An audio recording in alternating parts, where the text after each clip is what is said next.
We are presented by ESPN Bet Sportsbook, and we're as ready as you can possibly be. It is the best weekend of the football year. You know who we are? Let's dive right into it. Let's go. Divisional declarations. Oh, and Joe Fortenbaum is here too. Just to slow up my roll. Here we go.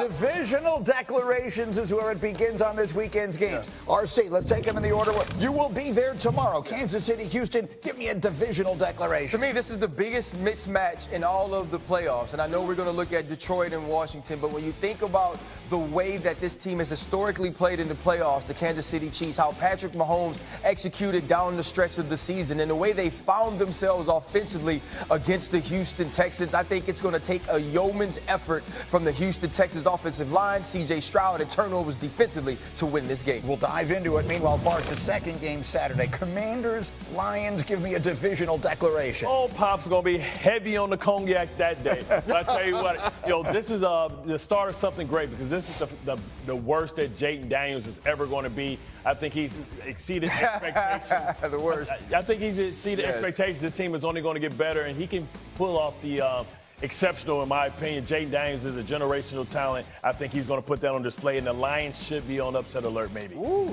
Graz. Speaking of which, let's go to a divisional declaration for the early game on Sunday, Rams and Eagles. I'm taking the Rams. I don't feel great about it. I think Matthew Stafford has a big game. Puka Nacua and Cooper Kupp each go over 100 yards receiving, and the Rams find a way to spring the upset in Philly. I don't know how, but that's what I'm picking. And that could set up Matthew Stafford in Detroit for the NFC Championship. Sure could. Boy, would that be delicious in a week. Meanwhile, speaking of unbelievable matchups, Mike T, it all concludes Sunday night. Give me a divisional declaration for Ravens and Bills. Greeny, the punter should be deactivated. Jordan Stout, Sam Martin, don't dress for the game. Who's going to tackle Derrick Henry in this weather? They ran for 271 in the first matchup, and on the other side of the ball, Josh Allen at home, he's been unstoppable. I know they struggled running the ball in the first matchup, but you take away the run, the way this Bills offense has improved, to me it's a high-scoring game with both teams struggle to tackle. Let's talk about what is at stake in this game, okay? Try and grasp what it is I'm telling you here, because I think this is an incredible statistic. The Buffalo Bills right now are first, and the Baltimore Ravens are second in the Super Bowl era for most wins over any 7-season span without making it to the Super Bowl.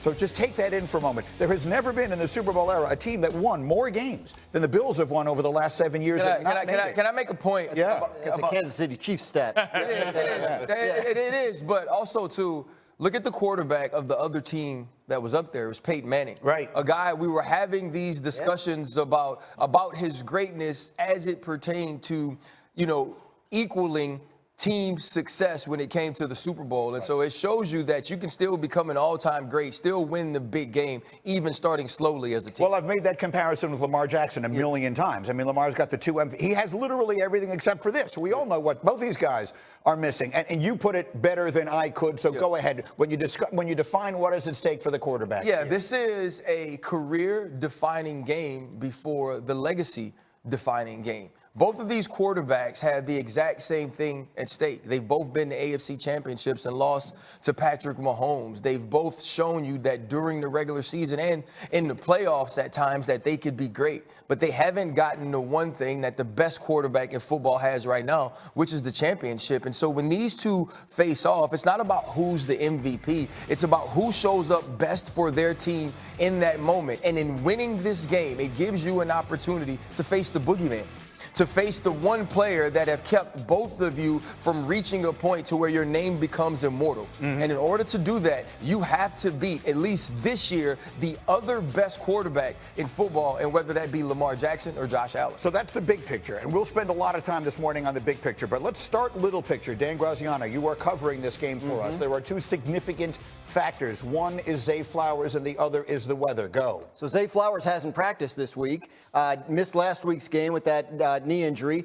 He could get out on the practice field today and be okay, but it doesn't sound very likely that he's going to be able to make it for this game. He's their top receiver. And what was the other thing? The weather? The weather. I can give you a graphic to talk over. It's A35. You don't have to do that. Tell me what you are anticipating. Poor Dan. Anticipating being cold. This is what's going to happen to you. A35, Cindy. Here you go. Yeah, so that's not great. bad. The real feel is -3, Ryan. That's not bad, though. Dan's built for that. Yeah, I'll be fine. I'm not worried about that. But the Ravens are. Look, they haven't been able to practice outside yet this week because their fields are frozen. So it's cold in Baltimore, too. But what John Harbaugh's done is he's brought them in the field house to practice. He's opened all the doors. He's got big fans blowing the cold air in from the outside. I talked to Roquan Smith. He said it got down to 35 in the field house yesterday. So they feel like they're preparing the best they can. All right, let's talk about both those things. Starting with the weather, does it favor one side or the other? I don't think so. These are two mentally tough and physically tough teams as well. They believe in running the football. I don't think the Baltimore Ravens are going to be intimidated by the elements. They have something bigger at stake. They thought last year maybe they let something get by, they were the #1 seed, and they didn't show up. I think, they're on a mission. They've been on a mission, but also the Buffalo Bills are on a mission. When you talk about playing in cold weather games, the football becomes slick. Yeah. It comes about downhill and the willingness to be able to tackle in the third and fourth quarter. Everybody's going to be jacked up on Mountain Dew in the first quarter. Everybody's going to be feeling good. Guys going to be warming up with no shirts on and stuff like that. Now that's that actually proves nothing. anything. It proves absolutely nothing because those shoulder pads hardened up, and you have to make business decisions if you're willing to go stand on the train tracks when the train is coming through. I think the weather does make a difference. It favors Buffalo for a few reasons. First of all, they practice and play, and it's another day at the office for the Buffalo. Exactly. But we've been up there a number of times. That is a unique place to play. And the other thing is, if there's an advantage here, Josh Allen's physicality and arm strength, taking nothing away from Lamar in his season in these elements, I will say this, from the arm strength standpoint, I've always thought to myself that the Buffalo Bills drafted the perfect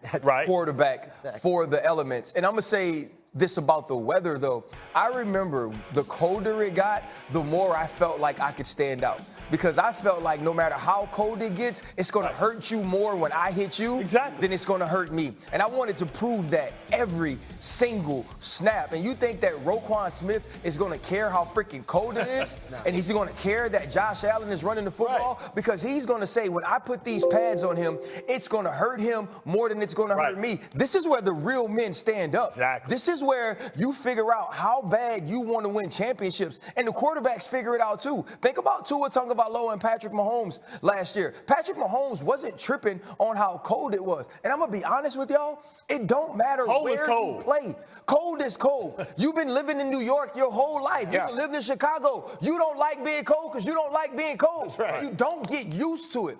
It doesn't matter where you practice. It's about your mindset for those 3 hours. And they got coaches on both of these teams that ain't going to let nobody go out there being soft. And I love this game for that reason. These two dudes, these two teams get to prove it in the worst elements to show what sort of men they are. How bad do you want it? Right? And I'm talking about, okay, what's the bigger advantage? Josh Allen being tackled by Roquan Smith or Derrick Henry being tackled by a small, undersized defense? I think the advantage favors the Baltimore Ravens because they play a brand and a personnel that is big. Where you talk about the Buffalo Bills, they play nickel package. Right. No, I agree with that. What's interesting to me is, Sean McDermott plays split safety about 49% of the time.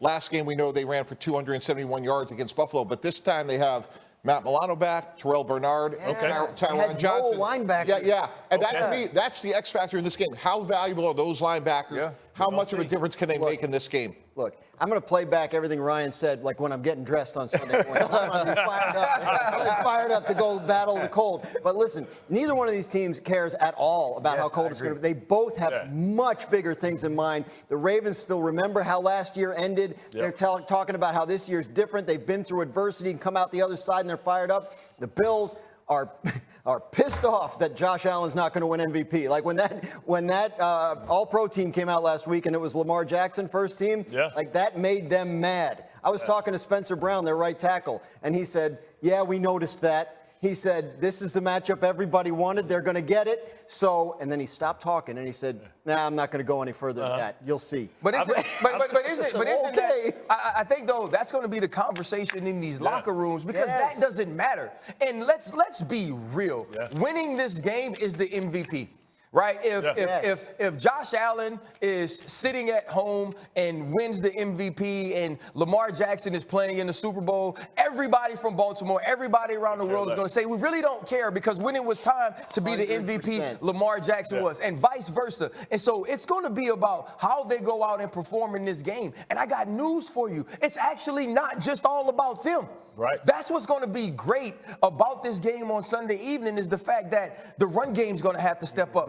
Sean McDermott's going to have to be the best Sean McDermott. John Harbaugh is going to have to be the best John Harbaugh. These are two great football teams. And to put a ribbon on this discussion, the winner of this game Sunday night has to then go to Kansas City, presumably, and that's why that stat is so competitive. The winner of this game, collateral damage. The winner of this game is going to be the favorite to win the next round. Ooh, at Kansas City, I don't see that. Maybe not in Vegas, but in your mind. Yes. You will take them. You will expect them to go and beat Mahomes.